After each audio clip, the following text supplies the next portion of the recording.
আসসালামু আলাইকুম। সবাই কেমন আছেন? আলহামদুলিল্লাহ আমিও ভালো আছি।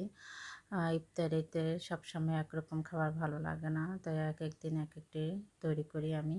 এখানে আমি বুকের মাংস নিয়েছি, ওটাকে ২ পিস করে নিব। নিয়ে এখানে মাঝখানে কেটে এটাকে আমি লম্বা করে নিব। এতে ভাজতে সুবিধা হবে, থেতো করতে সুবিধা হবে।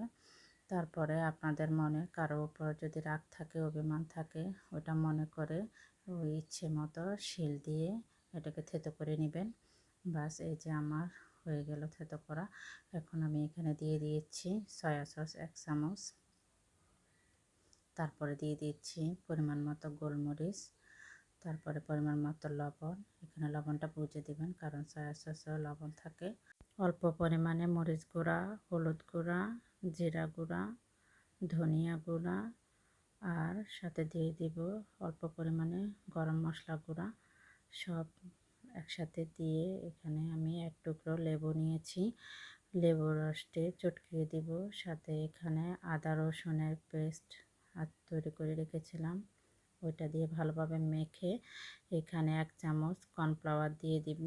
দিয়ে ফ্লেভার ভালো আসার জন্য এখানে আমি ২টি কাঁচামরিচ বেটে ওটাও দিয়ে দিয়েছি। এখন তেলটা কিছুটা গরম হয়ে আসলে মুরগি দিয়ে দিব, কারণ বেশি গরম অবস্থায় দিলে আবার আপনার গায়ে ছিটকা লাগতে পারে।